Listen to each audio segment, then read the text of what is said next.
tuned into the show that informs, improves, and inspires racers everywhere. The Northwest Race Report. The Northwest Race Report, brought to you in part by True Tech Automotive, Vancouver, Washington, home of the In the Family Racer Discount, and by Scott Seal Coat and Striping. For over 25 years, whether it's sealing or striping, you can count on Scott's. And by Product41.com. The Northwest Race Report is heard exclusively at TerryBridgesRacing.com. And now back to your horsepower and performance hosts, Terry Bridges, Glenn Tower, and Jeff Eden.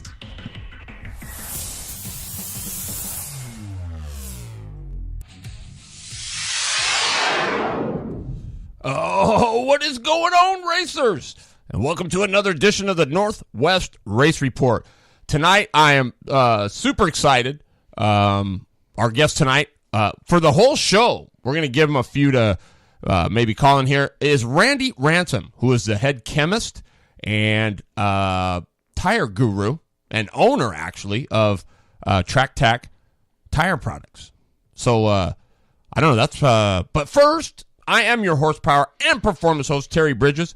Sitting in with me is my main man, the loader, Mr. Jeff Eden. What's going on, loader? Oh, I'm really getting antsy about going back to work. I don't know what this is. Are you really? Yeah, I'm ready. Wow. I'm tired of sitting around. Well, look who's P1. Ronnie Swires, P1, and the trend is continuing. D. Watkins in the house. What's up, Watkins? Josh Cully, 3rd. Scott Keeney, 4th. Chris Worley, 5th. 6th is JP. Ooh. Joe Pimentel. Oh, baby. Ronnie Cox is in, and as usual, the 44 sucks. Well, hey, while we got a few minutes, and I'm waiting for Mr. Ransom to give us a call. Today is he's got 60 years in the sport, and it is Phil Fowle's birthday. So I did up a little something for him to celebrate his birthday. So here it is.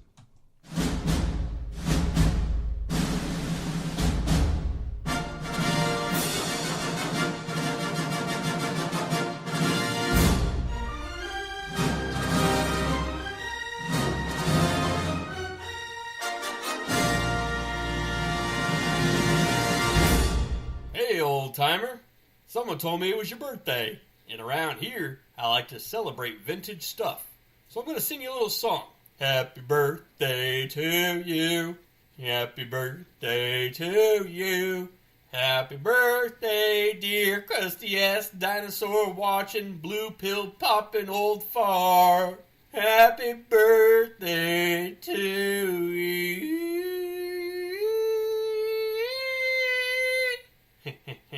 I bet you wish you could still do that. Happy birthday. Hey, so happy birthday, Phil Fowle. I'm not going to tell you how old he is, but let's just put it this way. He's older. He's older than dirt. Yeah, he's past being a senior citizen. Yeah. And he's been getting it done. He's been really been getting it done. I wish I knew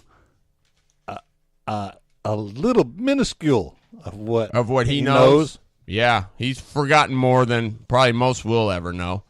But I'm just proud to say that he kind of brought me up. He kind of held my hand. You're probably wondering where Lippy is tonight. Lippy is on his way, I think, or he's trying to get here.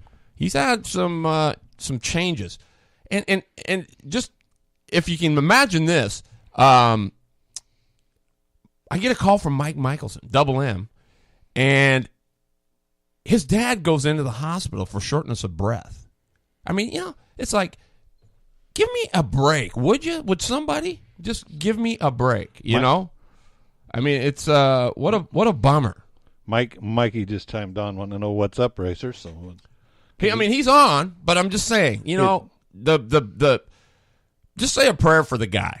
He's probably ready to pull his hair. He says, "You have any idea how much I did not want to go into that hospital? I mean, I'm done with hospitals." Oh, I can understand that. And then, keep Lippy in your prayers too, because having, his mother there with dementia and this stuff. It's going to be trying times.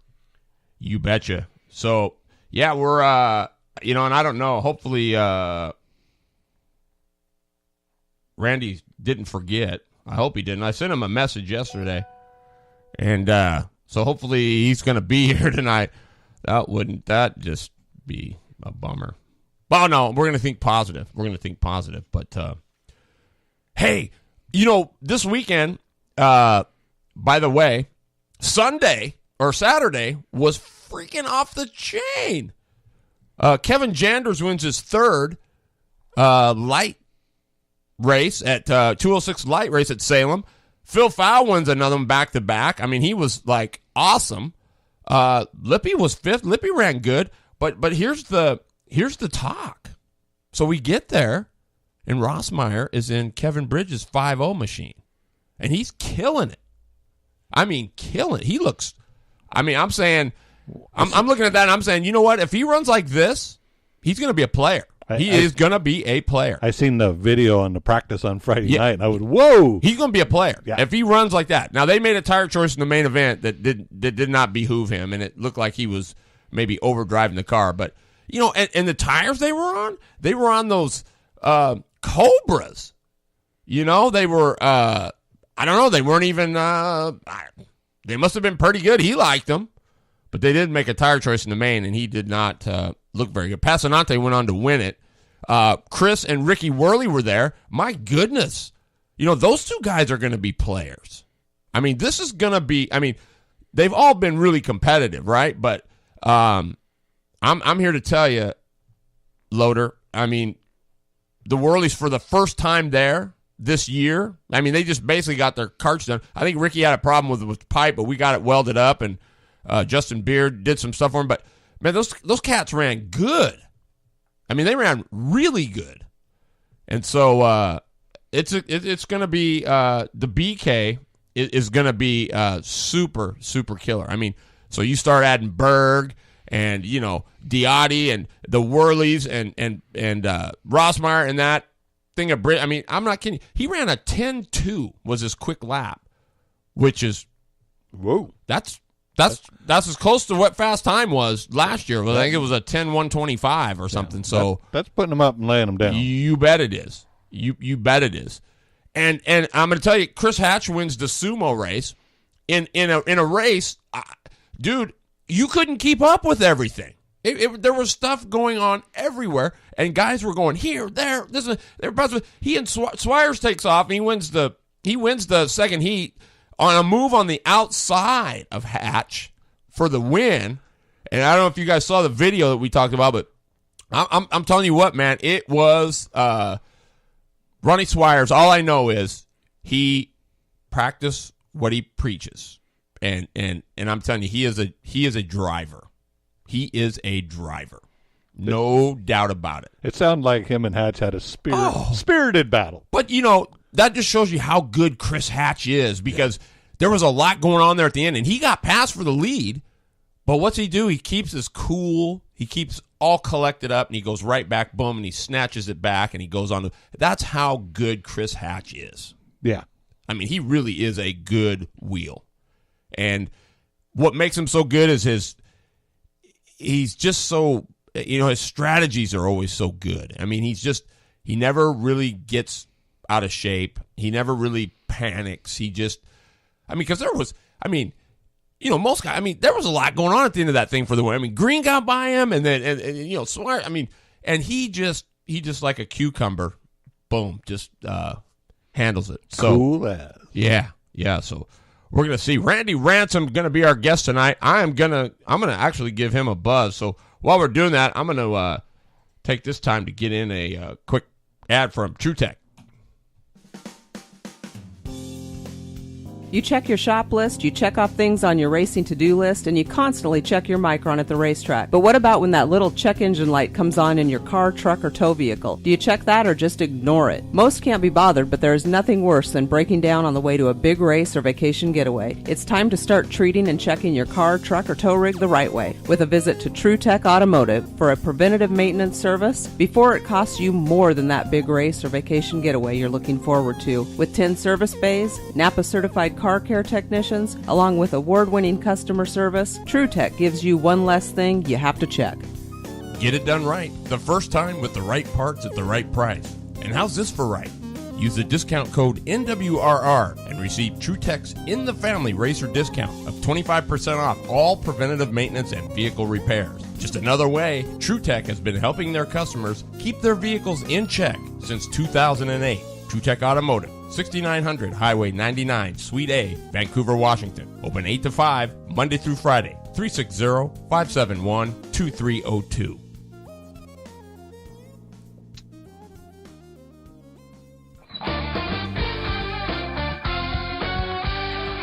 Your favorite drivers and people of interest in the motorsports world. It's time for In the Seat, powered by Blue Line Graphics. All right, man, I am so pleased to announce our guest tonight. He is the owner and head chemist of Track Tack Tire Products, and his name is Mr. Randy Ransom. What is going on, Randy? I am trying to behave. Are you? Is that hard for you to do? Yeah, even though I'm getting old, it's hard for me to do. Well, man, I just got to tell you, I am so excited to have you here. This is a big deal for the show. This is a big deal for the racers, and it brings them out of the woodwork, boy. I'll tell you what. Well, I'm ready for them. So let's start with because you said when we talked earlier, you said, "Hey, I don't get into the part of at the track and all that. I'm just the chemist. I'm just the guy that makes the stuff happen." So Yep. So we need to start somewhere. I mean, are tires not good enough the way they are now that we need to have some sort of prep on them? I mean, No, it's not, and it's not crap. And one. Well, I don't mean crap, but it's not so much that tires aren't good enough. It's that if you're running a tire that's a spec tire, and they might have 5 compounds. We can take that 5 compounds and make it infinite. We can make a tire compound basically infinite in what it's capable of doing. There's one brand of tire out of the wrapper, it punches a 52 durometer, A scale. We have people taking them all the way down to 10. on the durometer? On the durometer. And on the right track, they'll run half to 3/4 of a season on those tires punching 10. Now it's in a river bottom and it's really wet track. So there's very little wear. But the only way they can get those slicks to run is taking them down to 10. And we've learned how to do that successfully. Wow. Well, then I guess we probably need to clear up or clarify because now sometimes I hear that, okay, I always thought the softer the better. Boy, it'll grip, it'll boom. So if you were, let's say, a 70 on the durometer and you could get them down to 50 or 48, I'm talking big cars because that's what I did. Yeah. It was like we were jumping up and down thinking we were just God, but come to find out you do that to a new tire and I ruined a set in a night just because they chunked out and were gone. So softness isn't always the dictator of traction, right? Softness and grip or bite, whatever you want to call it, are two different things. You can make a tire softer and destroy the bite. You can take a tire and not change the durometer and dramatically increase the bite. It all depends on you want a durometer that matches the track, and then you want the bite to match the track. And you've got to learn it's really two different things. The softness and the grip and the hardness. The softness and hardness, and then the grip.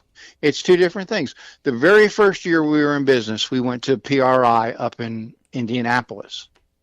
And people were coming up and we were talking, and we'd say, hey, we can build grip into the tire and not soften it at all.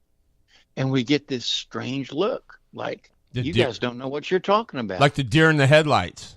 Yeah, there's no way. And we had taken tires that we had previously treated and taken up to show people at the show.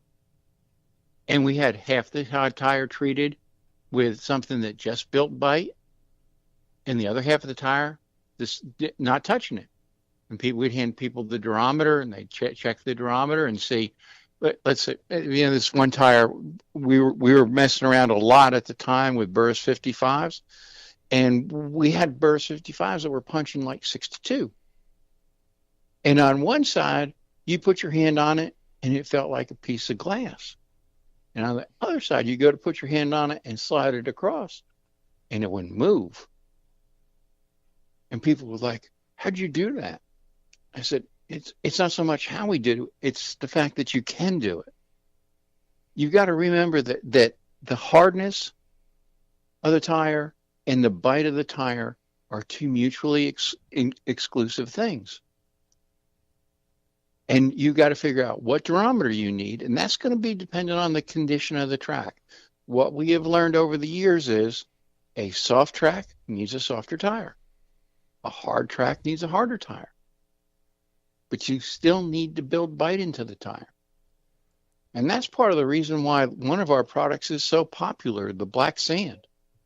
Because whatever you do to the tire, it takes that one thing, whether you've treated it with something of ours or something of somebody else's, it takes on the character of what that base tire is and builds bite into it.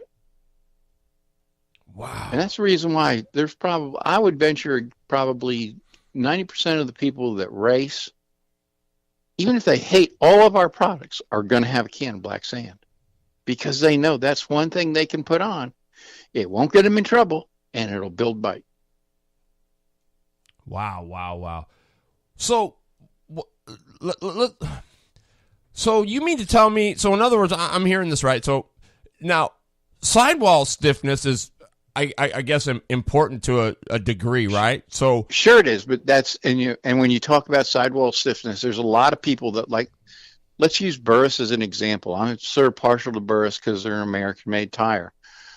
I'm also partial to Vegas because they're a European tire. But you've got you can take a let's say a Burris 33. But you really wanted something that with the equivalent of a Burris 22. Well, it's real easy to soften the tread part of the tire and not change the durometer of the sidewall. Now, if you decided you did want to change the durometer of the sidewall or the stiffness or the spring rate, whatever you want to call it, you can do that, but you don't have to do it. Right. So in other words, you could have a tire with an 11 grip with a 33 sidewall, right? Sure. Wow. You could have a tire with a 55 sidewall and an 11 grip if you wanted to. But it's going to be a way different tire from what you're used to. Wow. So the spring rate all comes from the sidewall then, right? Pretty much. Well, technically the spring rate comes from the way the tire is constructed, but it's also dependent on air pressure. But if you want to talk about that side of it, you really need to talk to Chris Harris, our sales manager, and Chris is a racer. Right. Well, and for those of you just tuning in, we're talking to Randy Ransom. He's the head chemist and owner of Track Tech Tire Products, and we're just kind of giving you the chemist point of view before you get the I don't know, what do I say, Randy? The track guru guy that's going to tell you how to read the track. Yeah, I mean, and you said it right. It's read the track. I got a saying: he who reads the track best wins. and that's really, I couldn't believe how well Mike Dickerson I went back to the insane one here a Yeah. couple years ago, thanks to Kurt Burris, and I asked him. I said, "You gotta be kidding me to say that I show up there and I am dialed. We're both on Burris, let's say, and I am dialed into the Nats. You know what? And he isn't quite as dialed as me, but he's got some black sand and he's ready to go, and I don't. I said, will you beat me? And he says, every time. Yeah. And I just fell over because I was like, I just cannot believe. I mean, that almost takes. Does it really take setup out of it? It doesn't take setup out of it. I mean, a person who has a fantastic setup has got an advantage if he's got a fantastic tire program.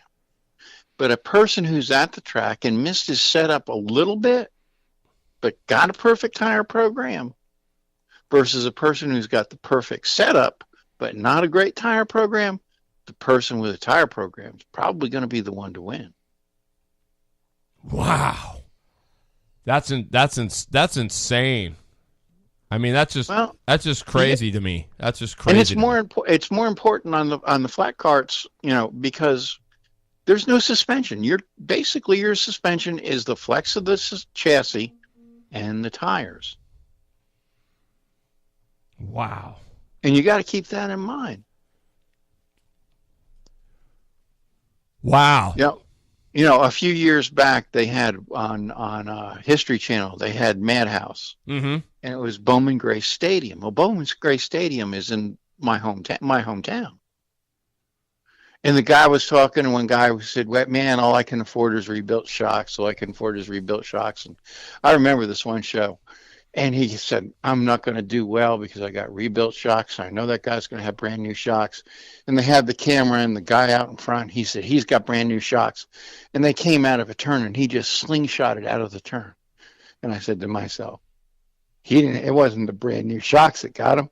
He said, his tires were treated. You could tell the way he slingshotted out of the corner.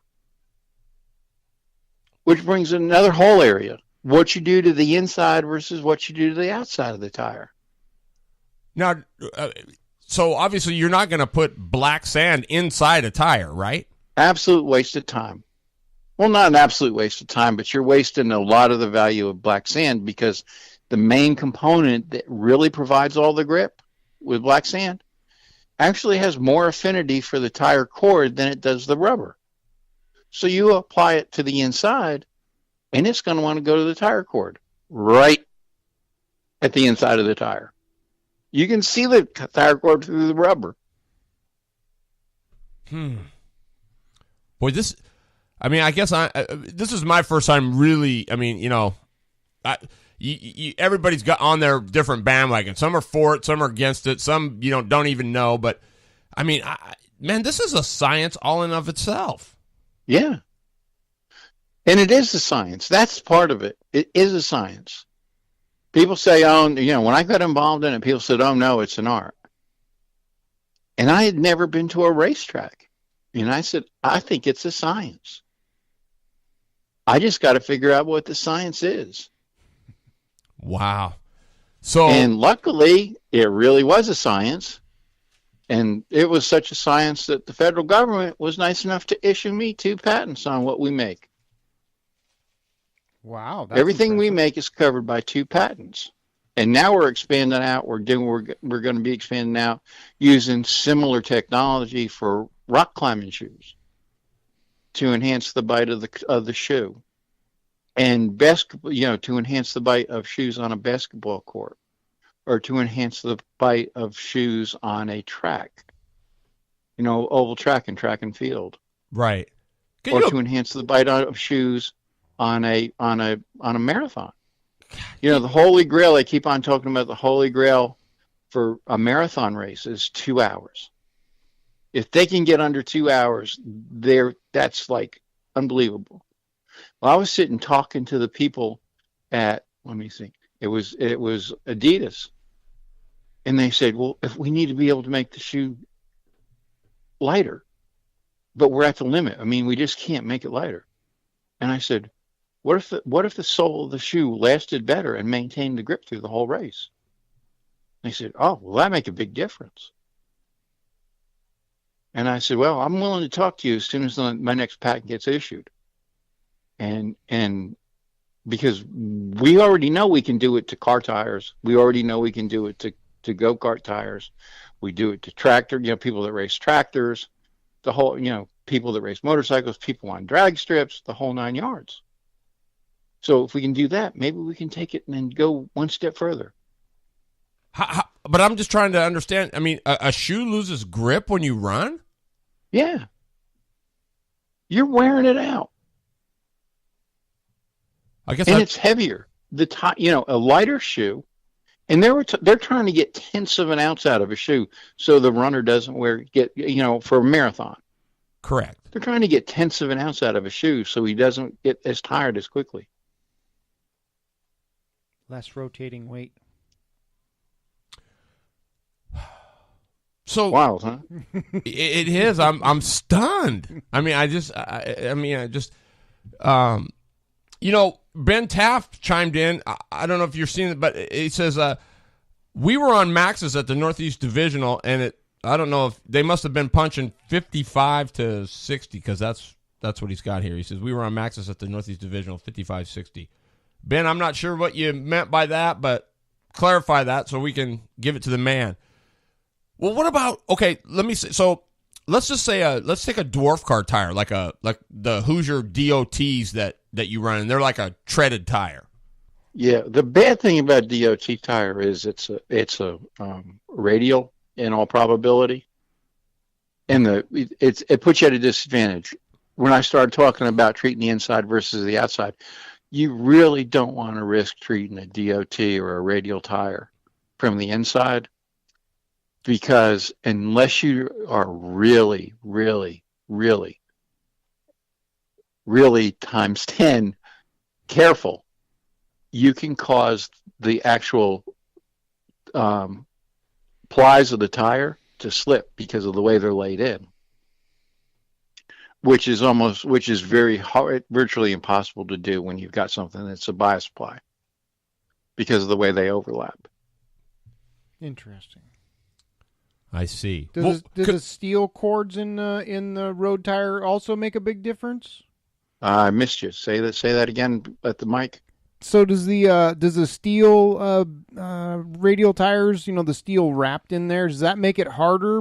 No, it's what you always got you've always got a synthetic cord, polyester or a nylon synthetic cord, and then you've got the steel belt. Okay.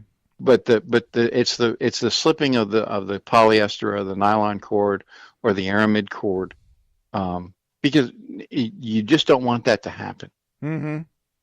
And the other thing you want to keep in mind is all of these tire treatments, what I call the new generation of tire treatments, they're technically oils which lubricate. Gotcha. No. And if you've got lubrication and it's not been absorbed properly and there's a little slip on a radial tire, you've messed up a radial tire. No good. So we just tell people when they start talking radials, we just say, don't even think about treating the inside. Now, if they say, well, I'm to race some bias ply tires, then we go into this big thing about, okay, here's the way it plays out. And these aren't absolute numbers I'm going to give you. These are just, watching races and seeing. Correct. But basically, when you treat the inside, 70% of what you're doing or what you're trying to do is going to your corner speed from the inside, and 30% of it's going to your forward bite.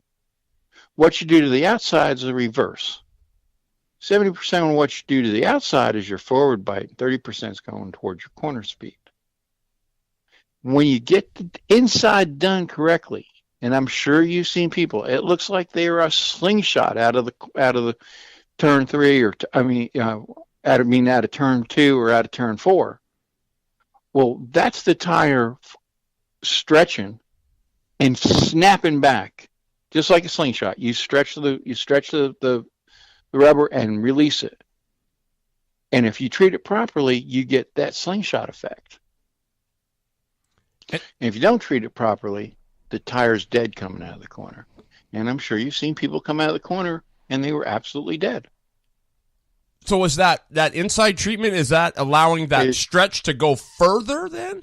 Well, no, it's more you want, if you can allow it to go a little bit further, but it also, you want to make sure you maintain the recovery part of the stretch. And that's really important. The recovery part. So that's when it springs back to its normal place. To its original shape. I see. Okay. And that's part of the reason why new tires are faster than old tires. You know, you take a rubber band and you start flexing it, and you flex it, and you flex it, and you flex it. All of a sudden you realize, holy mackerel, this thing, it doesn't go back to where it was to begin with. That's the recovery part. You got to, when you're treating from the inside, you got to think about flex, recovery, how much softening I'm going to do from the inside. Do I need to do softening from the inside? Well, I would almost say to a point you have to, don't you? I mean, to some degree, if you want that, you want that slingshot effect, or is historically, from what we've seen, a tire that has not been treated from the inside versus a tire that has been treated properly from the inside, the one that's been treated from the inside is a superior tire. So at some point, you're going to have to treat on the inside. There's just no getting around If you want to be, there might be track conditions, those dog days of summer where it's 98 in the shade, and you just want a straight up tire. But that doesn't happen very often. No. So that doesn't happen very often at all. So Robbie says, when he gets done or he gets home or whatever he does, he's got this treatment he puts on that's a conditioner. Yeah. He says it doesn't really, it's not for bite or anything. All it's doing is it's putting the essential oils back into the tire. He's replacing what he's left on the track during the race. Now, what he's left on the race from his prep or from the actual tire itself?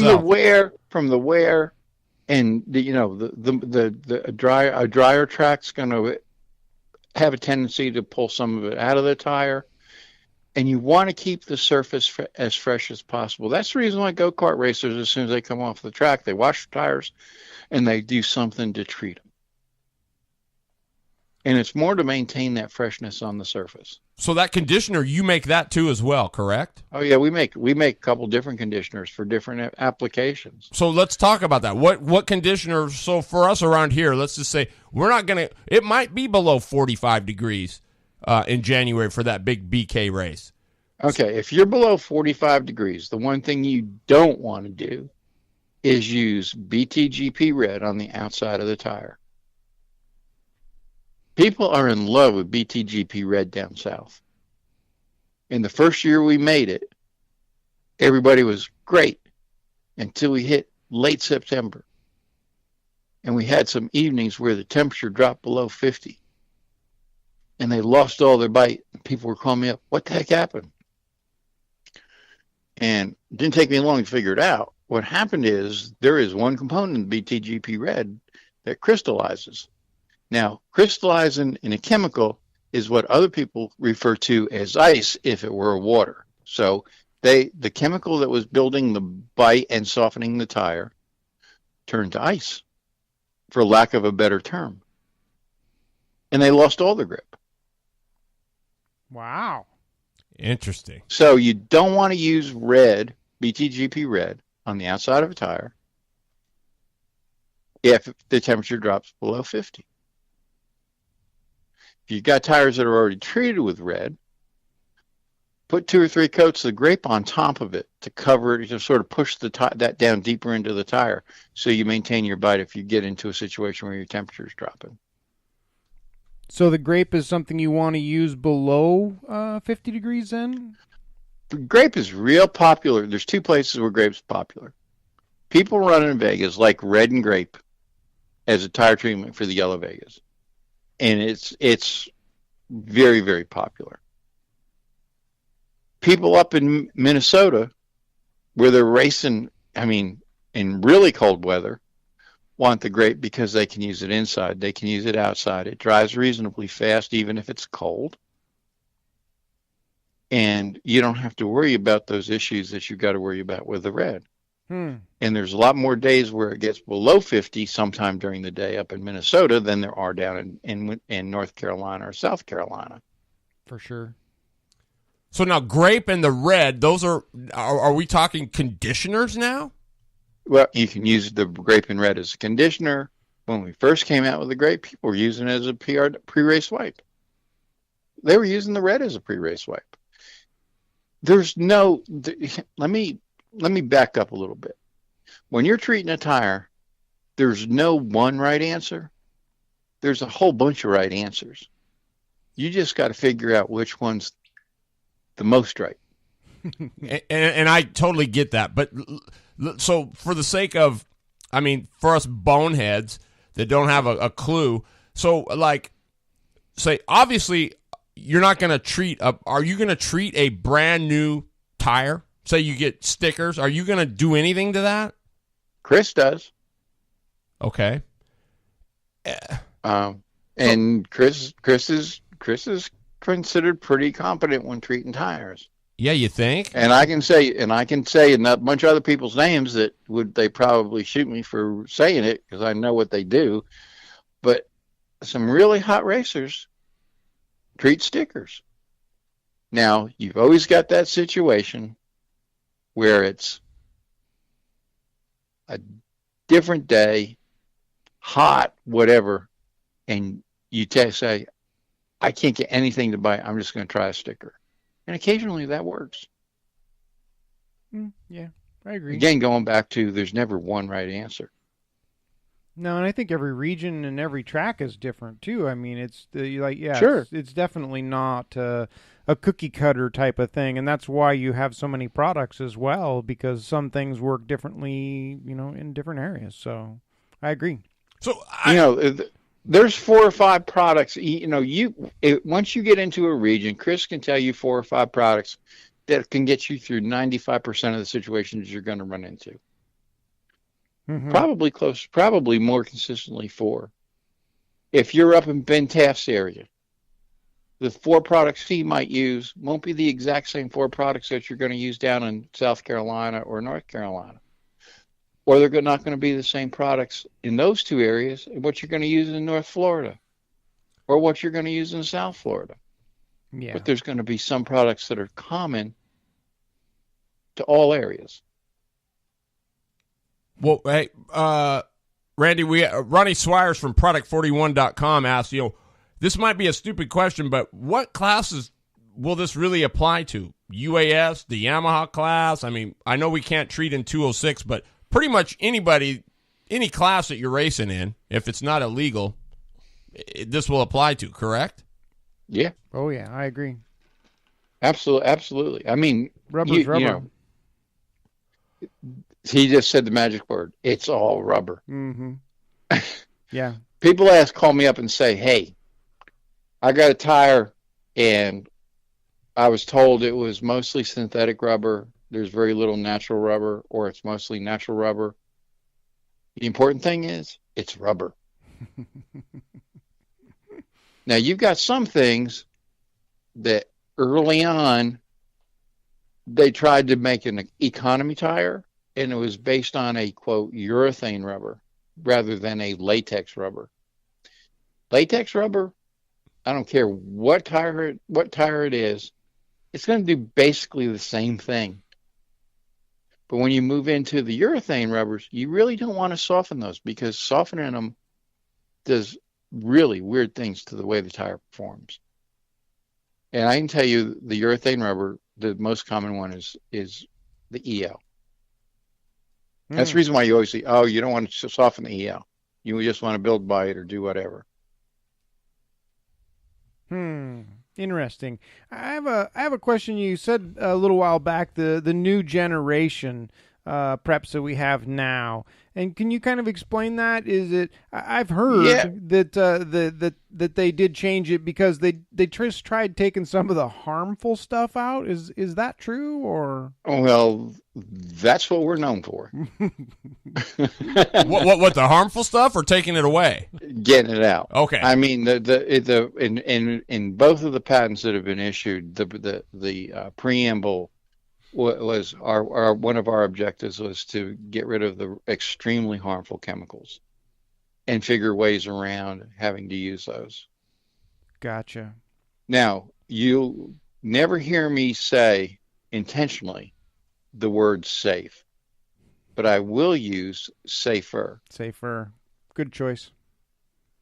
I mean, and there are a lot of chemicals that are a whole lot safer than others. So that leads us to a perfect time, Randy, to say, guys, this stuff is nothing to fool with. Yeah. It's absolutely not something to fool around with. There are certain things that when I first got started, I was preaching using, wearing nitrile gloves, safety gloves, wearing eye protection, making sure you're in well-ventilated area.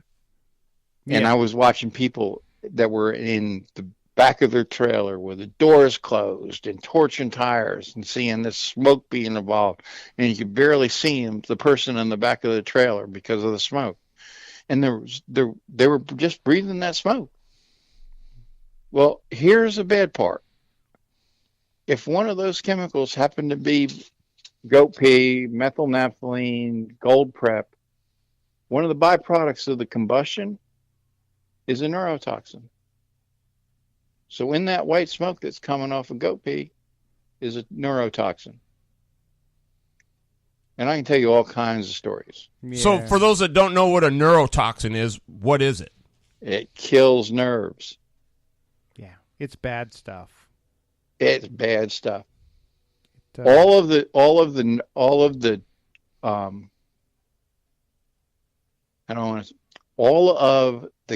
chemical warfare chemicals are neurotoxins. So it's really bad. They kill nerves. And you know where the biggest supply of nerves are on your body? In your nugget. Your brain. Mm-hmm. So let that be a lesson, guys. I mean, we see it around here too. I mean, I think you might think you're playing it safe, but you can't play it safe enough. So No. make sure you're paying attention. You got eye gear on.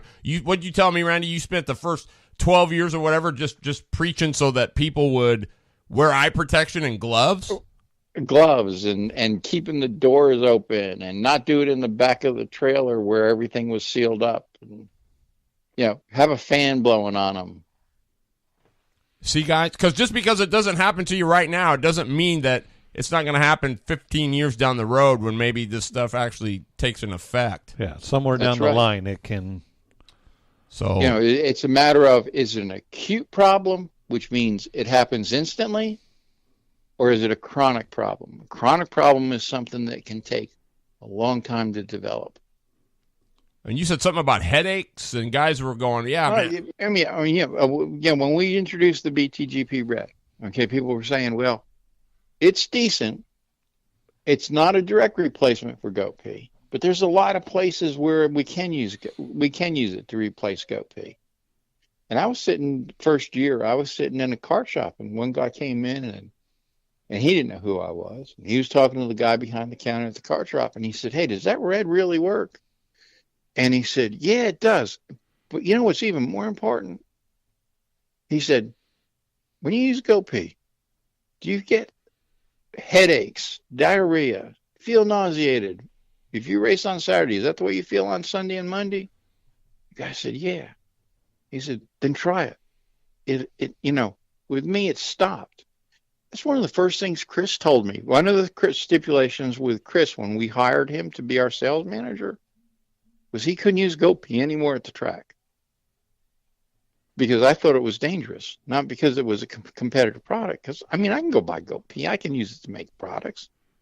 I just don't want to because I don't think it's safe. That makes me happy that you're looking out for us that way, because we don't look out for ourselves. So Yeah, because Kevin Bridges pipes in and says, Glenn, is this making you think about last weekend? it certainly is. But I mean, when he looked at the guy and the guy said, "Yeah, I always have a headache."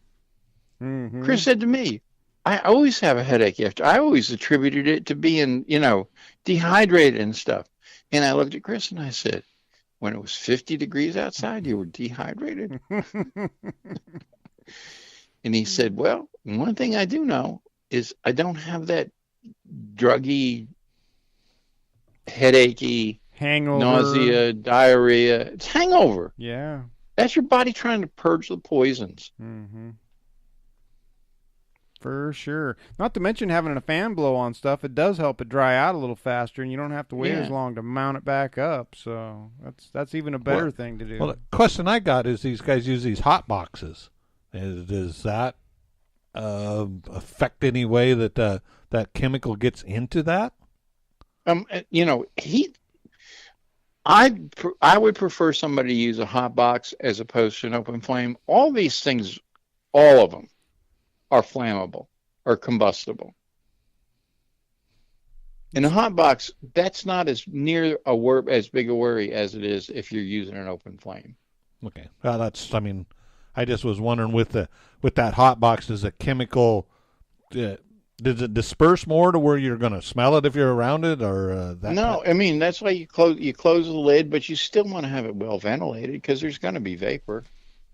Yeah, and it's essential for the tire to get that hot too, so that the pores actually open, so it absorbs what we're trying to get into the tire, and it speeds up the process too, especially if you have numerous sets to do. So well, and I'm fairly new to the go-kart stuff. I'm into, we race IMC modified, so prep is a no in a big way. It all depends on what area of the country you're in. Well, for IMCA, if you're caught with IMCA, you lose your license for a whole year. But and I mean, there's certain. But that isn't stopping anybody, is it, Randy? No, it's not. But so, I mean, I'm not understanding the total when you're talking this prep. It doesn't. I'm not understanding it because we don't get to use it at that point. One of the things I've had people call me up and say that are local and say, "Hey, can you meet me tonight and bring me some stuff?" Sure. Can you meet me at the Lowe's parking lot? I said, "Sure." He said, "Don't bring your car." I said, "Okay."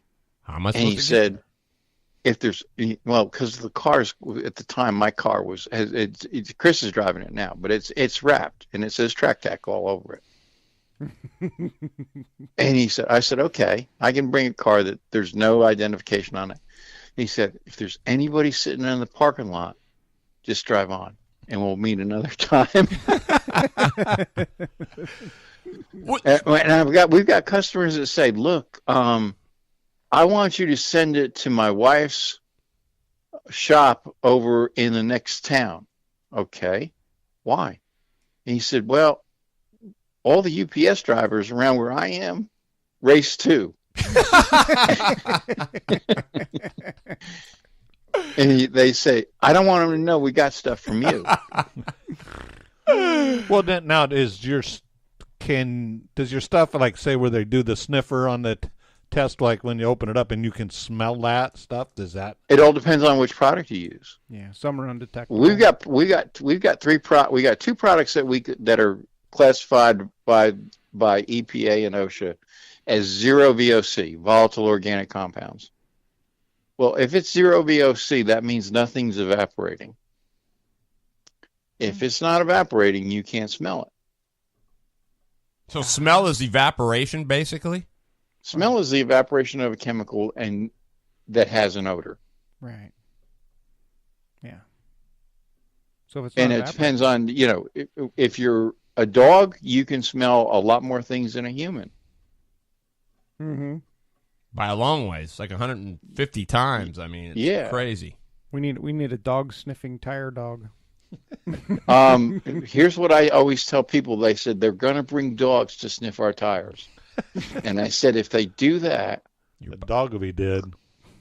No, call PETA Yeah.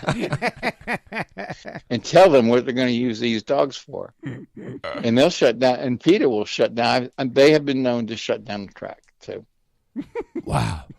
So let me just ask. So if you were just because a lot of the veteran guys, they kind of already know what's up and how to do it. But so if somebody came to you and said, Randy, I'm fairly new.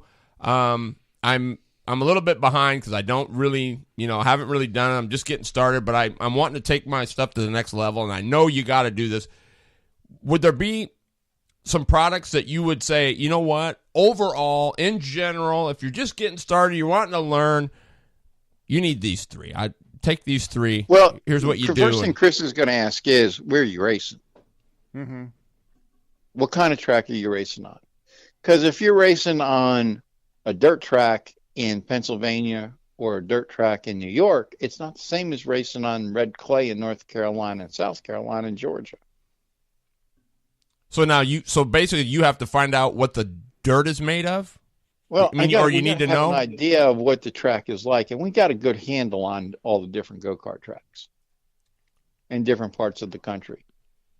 Like when we're talking about a clay track down south, we're talking about high iron red clay. Okay? You get out in the Midwest and they start talking about a clay track, and the first thing I say is it yellow? And invariably they say, yeah, why? I said, well, really, that's river bottom silt. And we got to treat it differently than we do the red clay. So what's ours out here? I mean, what would you consider it, Glenn? I don't know what. I mean, it's well, ours out here. We have more dirt out here. I mean, there's only a few that are actual straight up clay out here. So it is a little bit different surface to try and get a hold of out here, and definitely more unique than most of them around the country. So is Salem just dirt? Salem is mostly dirt, I would say. But it's, they use the same dirt over and over again, so there is a certain amount of chemical compound that's in the dirt that's there already. Yeah. So, and that's why that part of that too is why we do the track treatments. Yeah. I mean, the track treatments that we're doing make a huge difference in the racing surface, whether it's a dirt track or it's a clay track. I mean, it's just dramatic, the difference it makes. So if we're running... It's dramatic, the consistency you can get out of a track that's properly treated. And these are all biodegradable chemicals. Oh, hey. There's no, we've got letters from DHEC in South Carolina and saying, yeah, this is all right for land application, da-da-da-da-da-da. And North Carolina, when I said, hey, I got the letters from DHEC in South Carolina, they said, as long as you got the letter from DHEC, from Department of Environmental Health and Health and Control. That's what DHEC stands for. As long as you got South Carolina DHEC, we're not going to say anything unless we hear about a problem. But wow. These are all basically biodegradable things that aren't going to do. I mean, here's one of my favorite stories. Hate to be inconsistent in what I'm talking about. We told people this stuff is biodegradable. About 2 years in, a guy calls me up and he said, hey, remember you told me this stuff was biodegradable? I said, yeah. He said, we've had these overcast days where it's been drizzling. I said, yeah. He said, my whole track's full of mushrooms. I said, yeah, you got any doubts it's biodegradable? Holy. Nice. So you don't have a recommendation then for a just in generality. I mean, for because a lot of these guys aren't going to know. I mean, a lot of the beginners or whatever, you may ask them that, and they're gonna go, I don't know. It looks like dirt. I don't know, right? They can put a question on Bob's. They can call the office and talk to Chris. If Chris is tied up, I'll take the call. If I'm in the office, I do an awful lot of traveling. Because we've got more than just track tech. We've got a whole textile chemical line. We're involved in some plant products and things like that. Vegetable products. So we're involved in that. We do flame retardants. We do defoamers. So I stay pretty busy doing all the other stuff. Boy, I Chris guess. is dedicated to the racing. Well, okay, so I was reading last night. I get the brochure and I'm looking at some of this stuff, and I mean it's a list of stuff, and I'm going, wow. So I start reading and it says, okay, when you apply this, it will drop your Duro, from 10 to 35 points. Mm-hmm. The average is 15 or whatever, Yeah. right? So. And then it says if you run this tire right away, it's going to be like 2 points or 10 points softer. If you wait a week, it's going to be this. Can you explain maybe? Yeah, so everybody, it's a word that everybody understands. It's cure time. Yeah, What you're doing is you're actually changing the bulk properties of the rubber. And it takes a little while for it to happen. And it soaks into different depths, correct? Yeah. Yeah. I mean, if you're talking something like let's use the Tire Tough Mint and the Tire Tough Original Brown. The brown on the inside, the mint on the outside.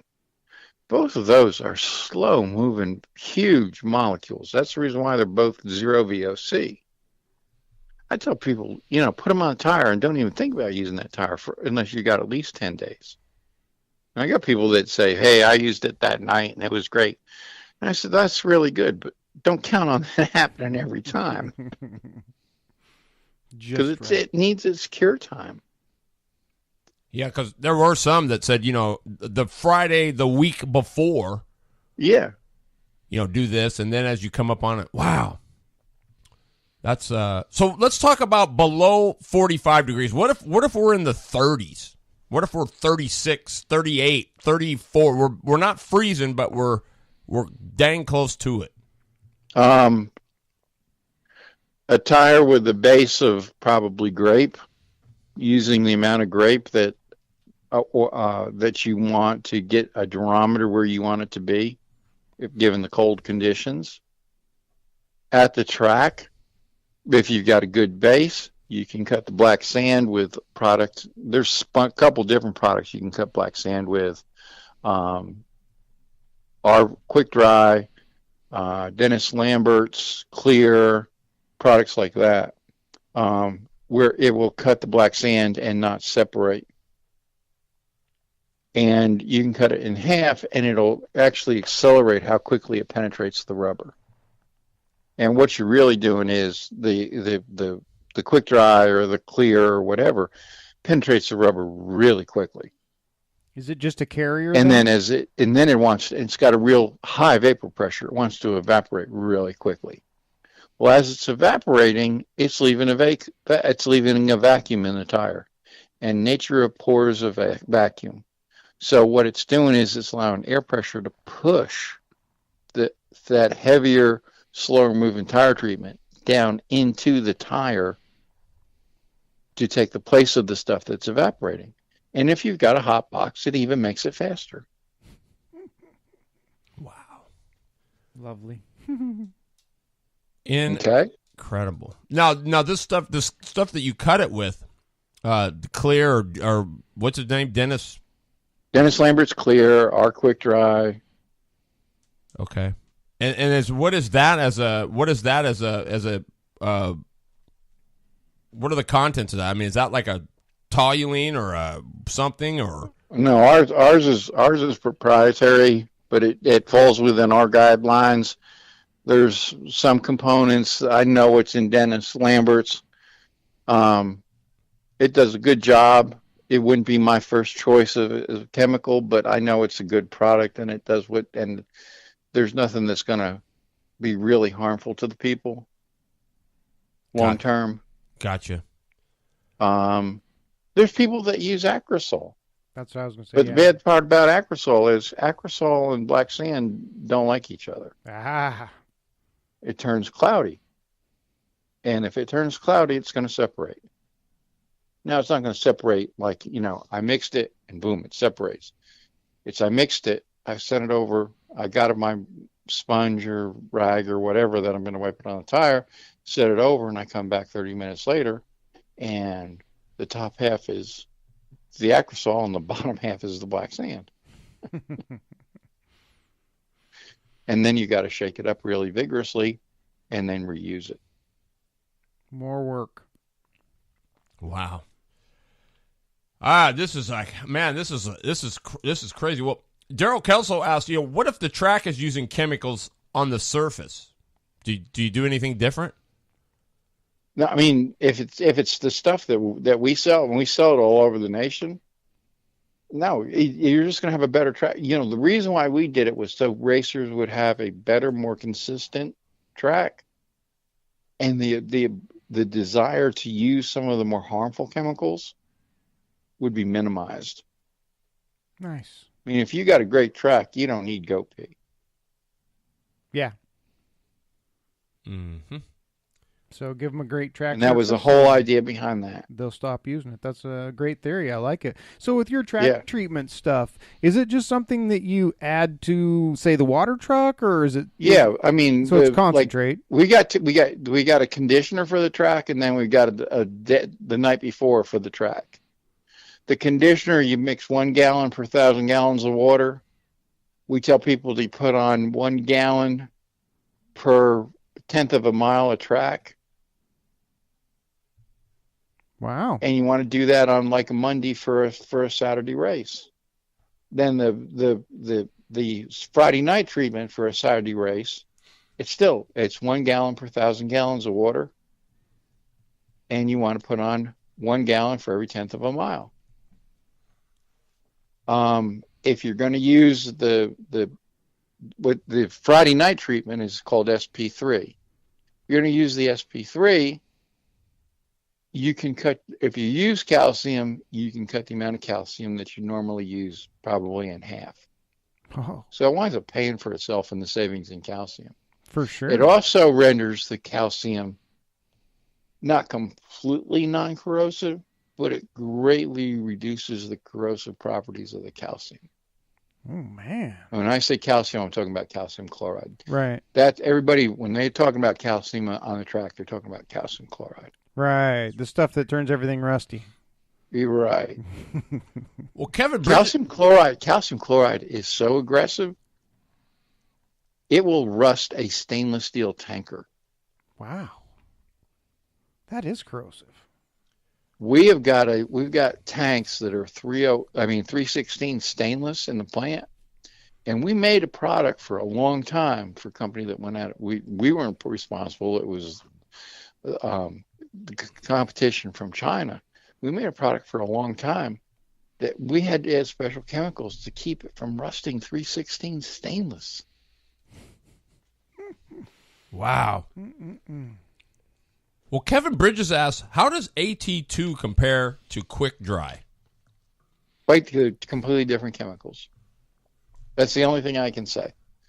AT2 is not one of my favorite things. We did it so we could do something in the marketplace to say, hey, we have got it. We think it's better. It's competitive. It's a competitor for another product that ends in 2. And you can figure out what it is. Yeah. Well, we were down in, where was it? Oh, we were at the track, and we were told, how sometimes the little chunks come out of the track, like a divot, and they were putting the divot back, and the guy says, I use Downy. And the guy waters the track, and the thing smells like a dryer sheet. The whole place smells like Downy. How does... And he swears by it. Well, if he wants to, Downy is a cationic and a non-ionic softener. There are other chemicals that he would probably do a better job, and accomplish exactly what he was trying to do at a much lower level. What is he trying to do, basically? but he's trying to get a chemical in there that's going to help hold the water. And that That's what makes ours does. that makes sense, Lippy. Remember, Claire used to. That's put what ours soap. does. I mean, the D-Duster 2 helps to track cold water, and then the SP3 is a finish for the top, and it reacts with the calcium, and it actually makes a glue when it reacts with the calcium. Holy cow. And that's why you get these really hard, wonderful tracks that everybody says, wow, that's the fastest track I've been on in a long time. One of our biggest fans is Mackie Flood. Another one of our biggest fans is Troy Duncan. Mackie Flood did Max Nationals every year forever almost. And Troy Duncan does Thanksgiving Thunder. He owns he owns the track in Carnesville.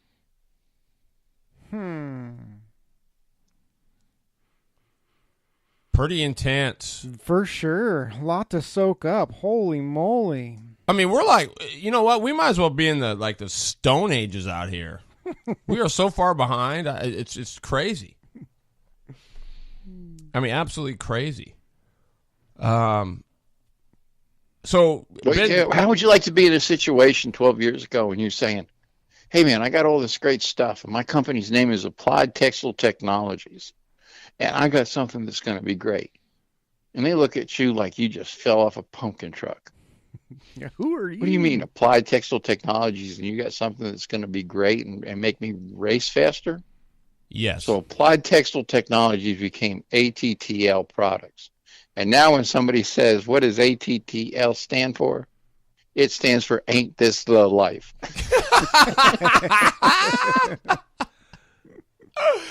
I love it. I love it. I absolutely love it. Perfect. So Ben Taft says AT2 is like Hot Lap, I believe. Is that correct? I'll have to, yeah. Yep. I was trying not to say it, but he said it. I think our product is better.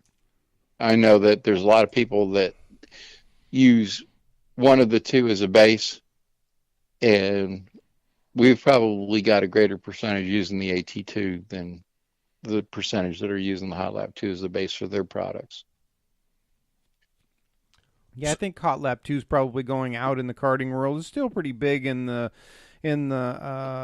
bigger cars, we'll say, but it's not nearly as popular around here. And that's what I was going to ask. So remember back to those DOT tires we were talking about. You don't want to do the inside, but is there anything you can do to the outside of them? Sure. Anything you can do. Those DOT tires are rubber, latex rubber. So anything you can do to latex rubber that you want to do, you can do. Okay. Just keep that in mind. It's rubber. Grip is grip as long as it's rubber. Yeah. So you could soften a basketball then, right? Or make it super. It's rubber. It depends. A lot of the newer basketballs are actually urethanes. He's a smart feller. Isn't he, though? So how long did it take you to come up with your first, were you in the thing with your lab coat on going, a drop of this and a drop of that and a drop of this? And... I had a customer at a textile plant, and our company had developed a good reputation for problem solving. And he came and he sat down with me and he said, I need you to work on something for me. I said, okay. And he handed me this can. I'm not going to say what can it was. But it had a label on it, and, so it wasn't hard to figure out what he was after. And he said, this is what I like and this is what I don't like. I said, okay. He said, can you get rid of what I don't like and give me back everything I do like and maybe enhance it? I said, yeah, I think so. I was doing it as a favor for a customer that was buying textile chemicals. My main business. We did I think it was the second or the third shot. He said, man, this is great. I said, that's good. I'm glad you like it. He said, hey, you're going to sell this stuff, aren't you? And I looked at him like he fell off a pumpkin truck. What do you mean sell this stuff? He said, you need to come with me. And that night we went, not that night, but that Friday night, coming Friday night, we went to a Friday night track. There was this guy sitting in the back of a pickup truck, and he had maybe 75, 100 1-gallon cans, no labels, nothing done right. And he was selling people these gallon jugs for, I think it was at the time, $80 a gallon. He said, he's going to make $8,000 tonight. I said, ooh. Yeah. Ooh. Oh, Now, I knew what it cost me to make the product that he liked. And I thought, this could be lucrative. But the prices he's charging are insane for some of it, because there's no technology based on what I've seen so far. Now, that's part of the reason why when we sell AT2, the retail price of AT2 is $40. Now, if you want to get technology, you go to the Mint or the Tire Tough Original Brown. It's $200 a gallon, and it's worth every penny of it. But the AT2 is Affordable. affordable, but you're not getting any value. The Tire Tough Original Brown, the Tire Tough Mint are 100% active. The AT2 is 19% active. So you figure it out. Oh, yeah. What's 5 times 40? Yeah. 200.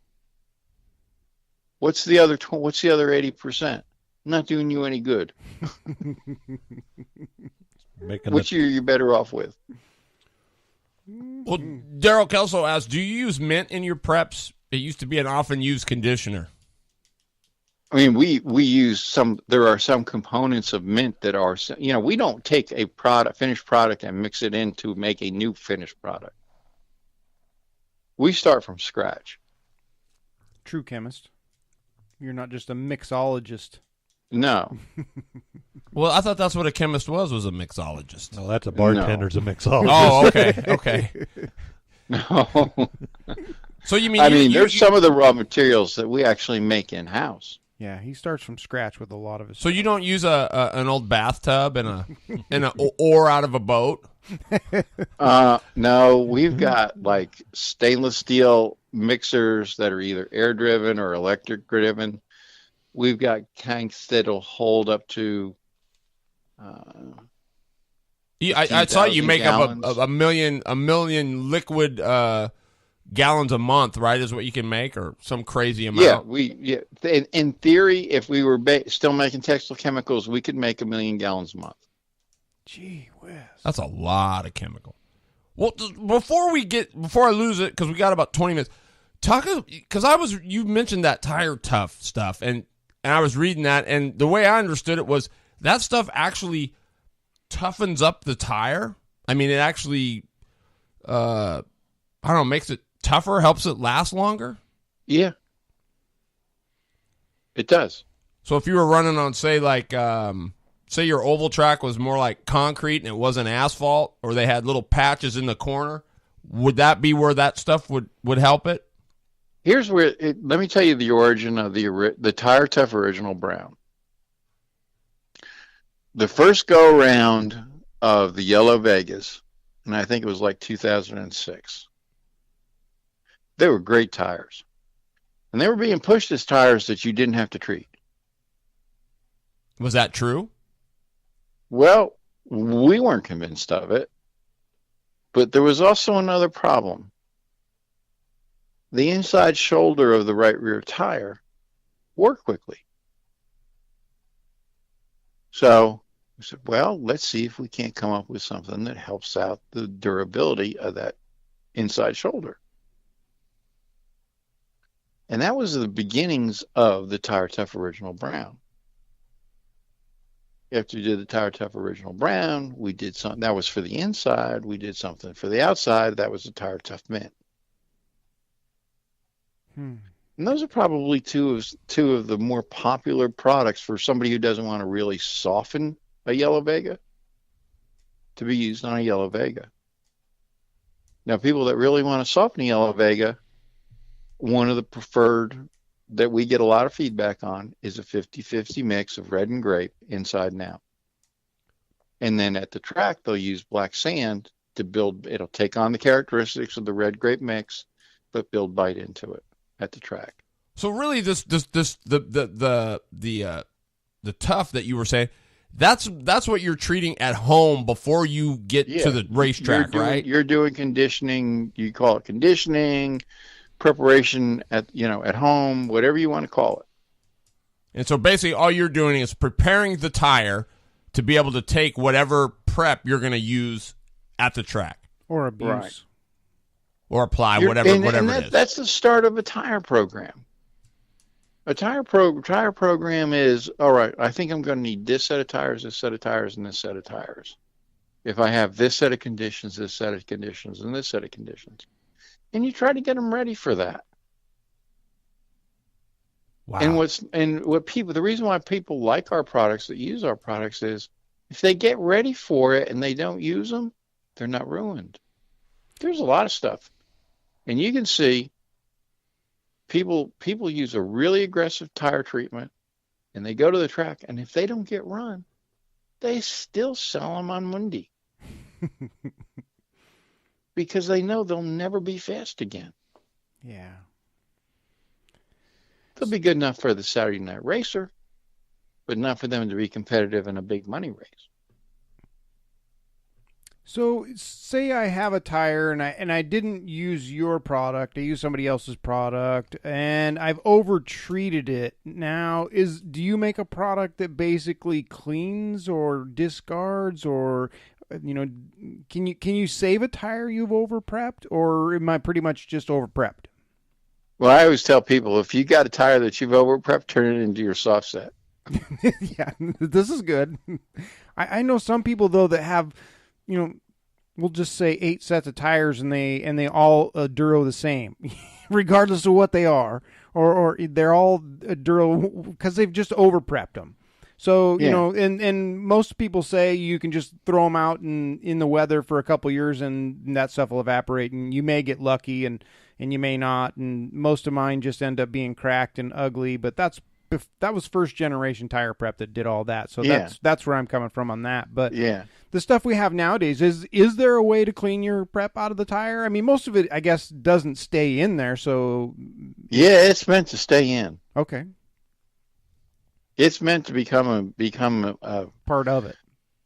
It's meant to occupy the technical term is interstitial voids of the polymer strand. Oh, thank you for that. In other words, it goes into the holes where the polymer strands overlap and stays there. Okay. And because like in the case of the Tire Tough and the Tire Tough Mint, there's 0 VOCs. If it's 0 VOCs, it's not going to evaporate. It's not going. Yeah. Okay. So is AT2 good to use as a thinner or to cut a prep? That's what most people have slowly worked their way into. But if you're going to use AT2, I would say bite the bullet and get some of the pink ruby and see if you don't see a difference, and see if it's not worth the price difference. I've used other people's pinks. Is this are they similar or no? Okay. Yours is. They're not. I mean, our pink ruby's unique. Okay. So I just want to get this straight too, because if we're in the 30s, what's going to be the good stuff to be using if we're down in if it's close to freezing? I would say. I would have my tire conditioned with the grape. Grape on the inside or SQS on the inside, and a really good external treatment for at the track. You can wipe it with SQS, which is what it originally was designed for, soft, quick, and sticky. It was meant for those people that race in stupidly cold weather up in Minnesota. And Oregon. And Wisconsin, and, and people call me and saying, hey, we're going ice racing, and we're not going to have studded tires. Good It luck. was made for people like that. And then, of course, as we made a product, we found, oh, this has got this use, this has got that use. But everything we went after with a particular area of racing in mind. Got it. So how does the ruby compare to the pink ruby? There is a difference, which is the reason why we pulled the ruby off the market for 2 years and then came out with the pink ruby. Oh, so basically it's a replacement for the ruby. Yeah. Okay. So if you have ruby We now, weren't should you hang happy on with to the it? pink. We weren't happy with the original ruby, and we thought we could improve it. And they figured the best thing was not to sell it for about 2 years. Let people use up what they had, and then come out with the new and improved, which is the pink ruby. Gotcha. So if it doesn't have that little silver label that says pink ruby on it, it's not the right product that I'm talking about. Don't get me wrong; it's a pretty good product, but it's not as good as the pink ruby. Okay. Okay, I got a quick one here. It's been bugging me since you've been talking about this, but can you over prep the inside of a tire? Sure, you can. So does it Throw 160 cc's in it and see how dead the tire is. is it just because it takes all the spring out of it? It's just over elastic? It takes. I mean, we didn't even talk about treating the inside mounted versus treating inside unmounted or all that stuff. Oh, sure. That's two entirely different techniques in treating the tire. But if you treat a tire and it's mounted up, you will have some of it get up into the sidewalls.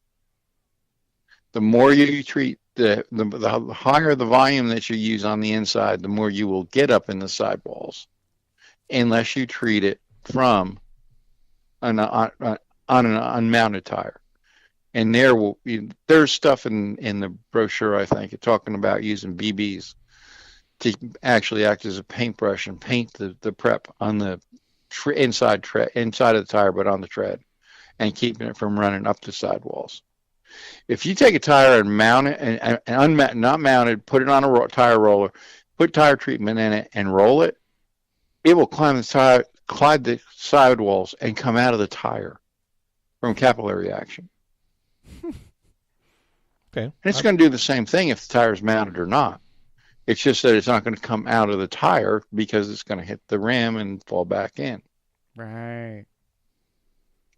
Yeah, the first time I ever seen anybody prep the inside of a tire, actually painted it on, was in Arizona, and I never even thought of that before. But then, and I asked him, and he said the exact same thing. He says, "Well, I don't want to get any on the sidewall." And I'm like, "Oh, man." Well, you can do the same thing.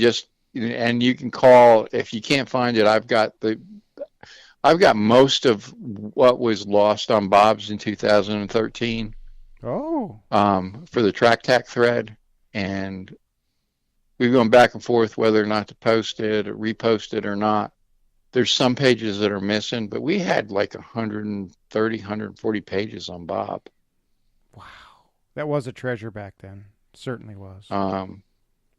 There was, 200,000 views, and I mean, there was a wealth of information. You bet. Yeah, give it to me. I'll put it on my site.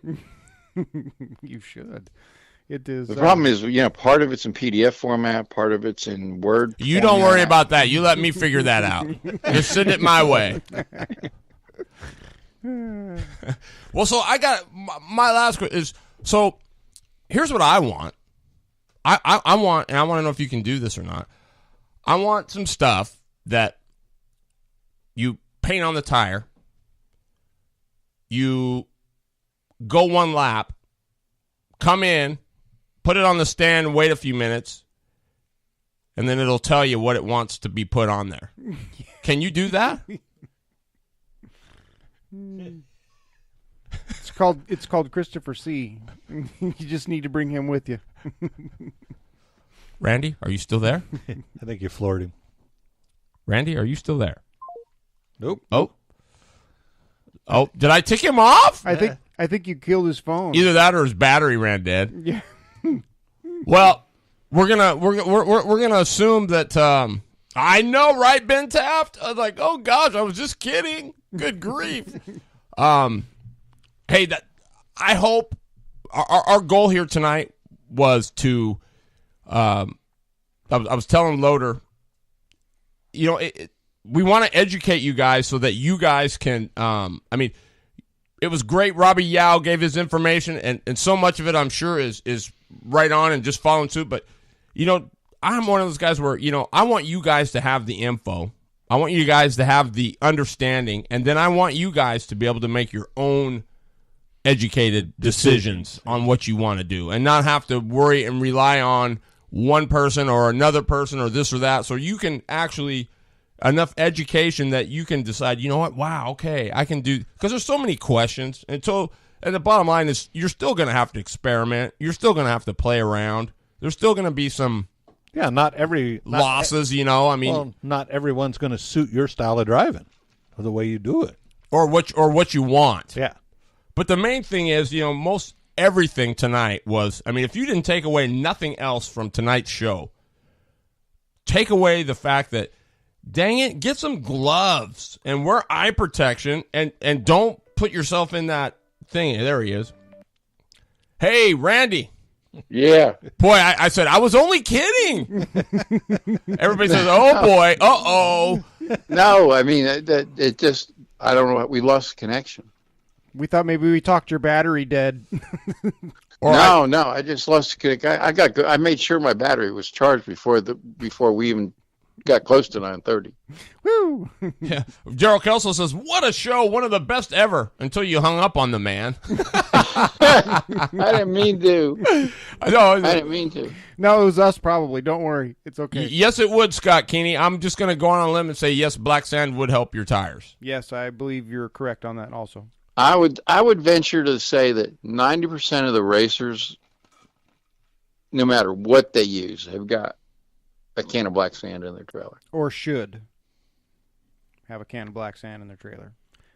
Because it is at the track wipe that you can do all day long, and it's not going to mess with the tire. All it's going to do is increase bite, which is what you want, and it's also going to help you out to fire the tire off a little bit faster once you get out on the track. Is that not correct? Yeah.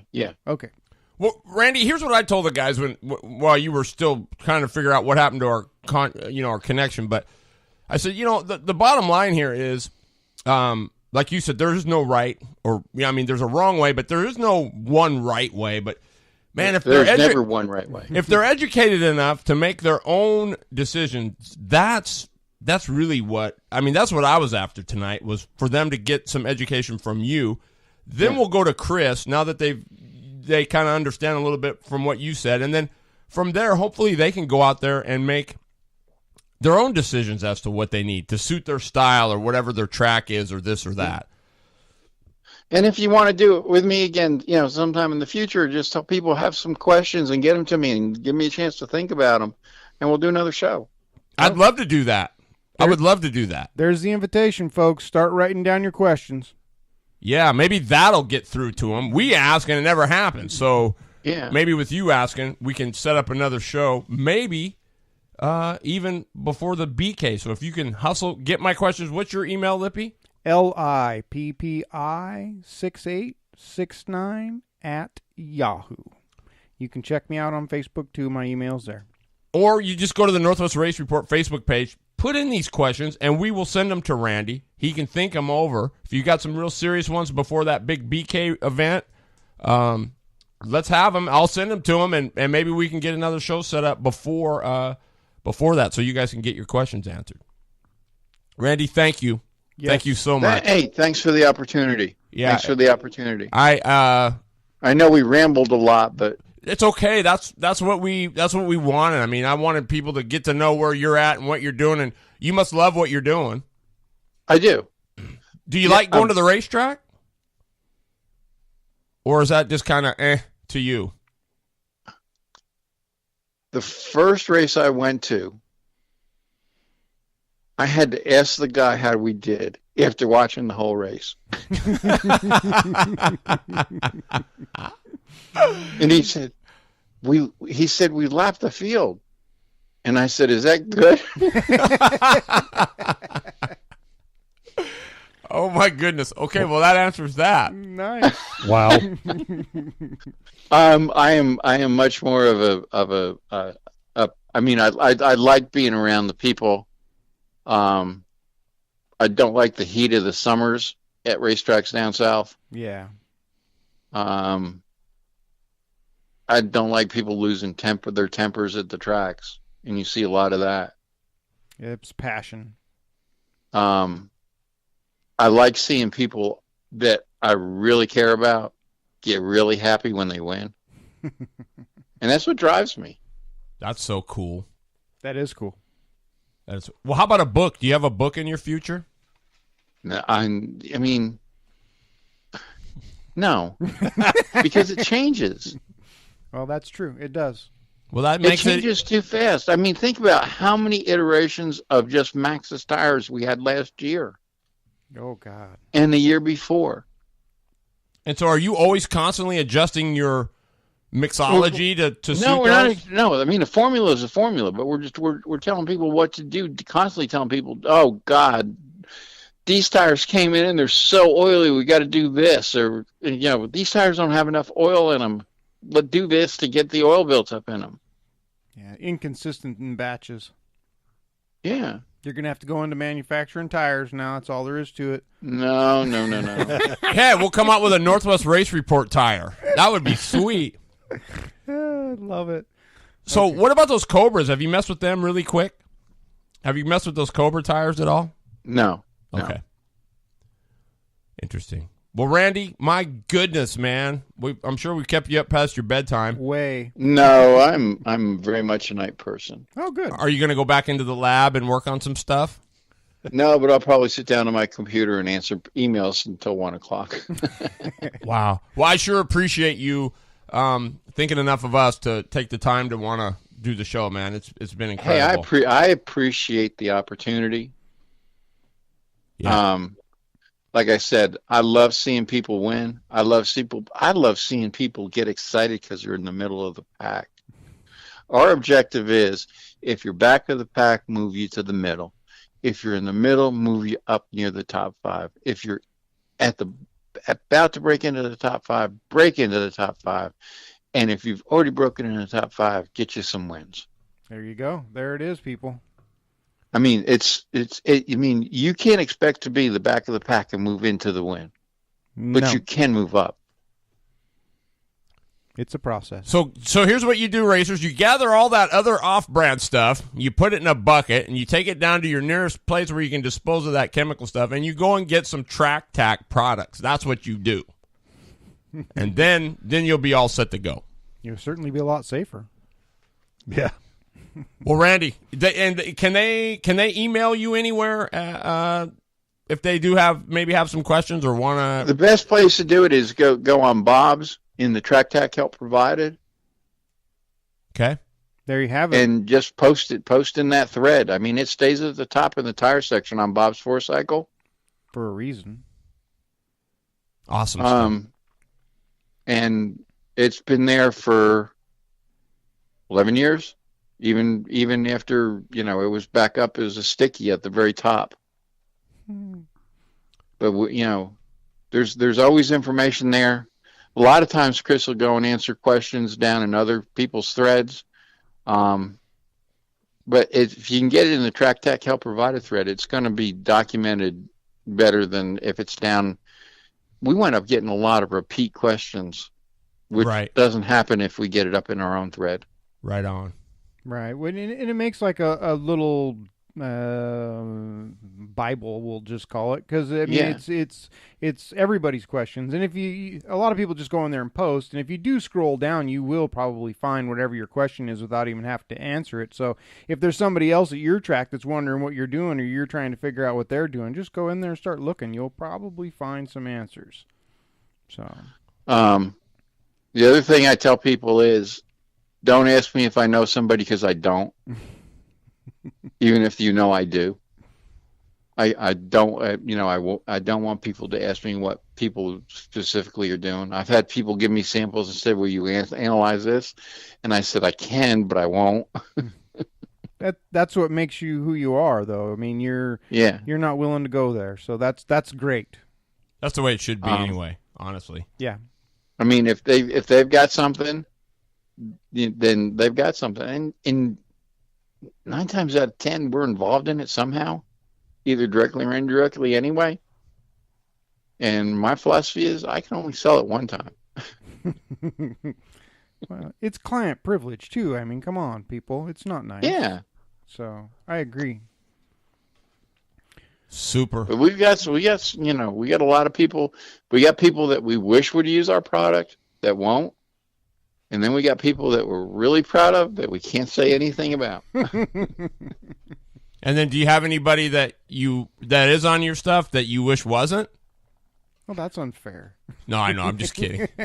No, but you interviewed one person I'm really proud of, and that's Robbie. Yeah. He's a stand-up cat, man. He is very much so. He's a stand-up cat. He's an open book in a class of racing that is not usually very open. So what he does is a great service. I had to talk his dad into letting him run limited modified, and then after he won his first race in limited modified, I had to go borrow an engine so he could enter into his first UAS race. Wow! And look where he is now.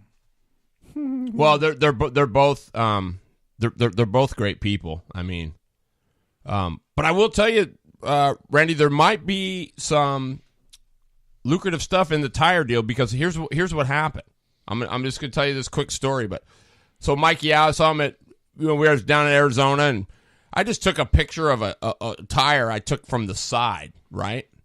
Yeah. And I took my Northwest Race Report logo, has the letters NWRR, and I put that like it was on the sidewall, like it was the brand of the tire, and I posted it, and I said, "Hey, these tires are incredible." Mike Yao says these are the best tires he's ever seen.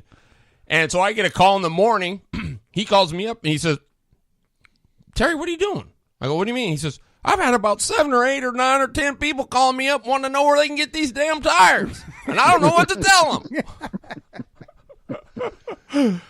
I mean, it was nuts. And then another guy sends me one. He says, "Are these really good?" He says, "Are they better than Vegas?" And I go, "No, dude, I was just kidding. It was just a little thing." So just remember, once you tell them it's better, you got to deliver. Right. That's why I said I'm just kidding. But Mike said maybe you should get in the tire business. So hey, maybe we'll have to talk down the road. I don't know. It is. You do have to market it and sell it, but you also have to deliver on your promise. Yeah. But easier said than done. Well, but people are looking. I'll tell you. I mean, they're always looking. Well, Randy, thank you, my man. And we'll if I get some questions, we'll gather this up maybe and get you back on before the start of the season. But definitely get Chris lined up for I know he's just a hard man to get a hold of. I've tried him 2 or 3 times today, but I left messages. Call him at the office and say, "Look, Randy told me I had to talk to him," and they'll run him down. Okay. Okay. See, the bad part is we got one room that's essentially a Faraday cage, and he's been working in there. You know what a Faraday cage is? I have no idea. Radio signals don't go in or out. Oh. And he's been working in there. So his cell phone doesn't work. The wireless phones that we've got in the plant don't work. He's got to be on a hard line to use a phone. And if he's in that room, people just say, "Oh, he's not available." I see. So that's how he actually gets work done. You send him to the Faraday room. Got it. Yeah, Faraday cage. That's awesome.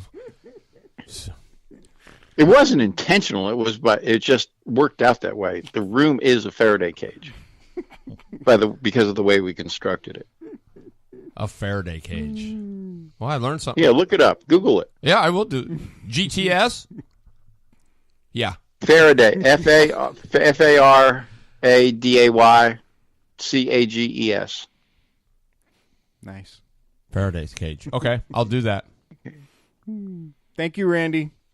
Take care. I enjoyed it. So did I, man. Thank you so much. Bye-bye. Bye-bye. All right, you guys. That was Randy Ransom, head chemist and owner of Truck Tech. What a great guy. This could have went on for hours. It could have. Hopefully you got something out of that. Hopefully you've taken away a little something from that. I am going to be working on getting Chris Harris on so we can back this up. And I want to say I didn't get the chance to do the results, but I thought this was a little bit this was pretty important. It's pretty it was for you guys. So I apologize for that, but in return I'll post up a little article and put a little something behind it because the racing was fantastic at Salem. We had 63 entries there. Nice. That was huge. I had a great time. Yeah, it was awesome. Mm-hmm. And by the way, Michelson said he's not doing the show anymore because you punted him. He was sideways when I got there. He said, I watched the film. He says, you need to watch the film, Lippy. But I was also being pushed. He said, well, I thought that too. I said, okay, I'll give it back. He says, I watched the film. He goes, aye. He just says, I'm not coming up anymore. But anyway, don't forget, you guys, I want to say this too while you're here. Yo, Bradley Shaw, big win up there at WHR Motorsports. He won the big, was it 500 to win? But he won that. 10 laps. That's a good payday. Mm-hmm. What is that? 500, 10 laps, that's $50 a lap. That's pretty good. Nice. It's pretty good. So congratulations to Bradley Shaw on that. But I just want to let you know, it's the show before Christmas, so I just want to tell you guys that, man, I appreciate the support. I appreciate just everything that you guys do to help us here on the show and all of you that have helped get us to a race or whatever. I mean, I just can't even tell you how awesome it is, and that's what keeps us going here. So I just want to wish all of you guys a Merry Christmas, and I hope everything is just superb, and Santa is good to all of you and brings you a ton of race parts and all that good stuff. Because we probably won't talk, and next race isn't until the 30th. So Merry Christmas to everybody, and we love you for sure. And that's really all I have. You got anything else, Lip? Ho, ho, ho on the high side. Ho, ho, ho on any side. Are the wheels wobbling? Hey, I got one thing that I would like to say. This last week, we lost an icon in the drag racing world with Bob Glidden. Oh, yeah, my goodness, yes. Bob Glidden passed away. I got to meet Bob. I got to spend time with Bob and Etta and the boys down at Woodburn when they first started coming up there. Yes. I had a blast. I got nothing but respect for the man. Definitely. And the drag racing world lost an icon. That's it was blown up, and so Jan was right because somebody said on there, no, he wasn't. He hadn't passed, but he had passed, and it was he's been sick for a while. But JP, Merry Christmas to you too, man. Love you, buddy, a lot. Looking forward to seeing you at the BK. I don't know if we got a pizza joint. We do have a pizza joint as good as that. We'll have to take you there maybe when you come up. But yeah, you're right, Jeff. Huge blow, and he wasn't a dollar guy. No. And this is one of the things that was kind of cute today. I was looking on NHRA's site, and they had an interview with Warren Johnson. And, if you ever looked at them at the racetrack, you thought they hated each other. Yes, sir. I mean, there was no love lost. But in reality, they were friends. They just had one common thing. They wanted to win. And that at the racetrack, no. We're not friends at the track. So it was a very interesting conversation. I bet he was pretty upset about it. And Warren had nothing but the utmost respect because they both came up in the era when you built your own stuff. You didn't buy it. Yep. So, your motors, you made your intakes. You did I remember Glidden coming to Woodburn in a test deal and he had split dominators. Everybody's going, how'd you do that? Well, I put it in a bandsaw and I cut them in half. And he had made the manifold for it all.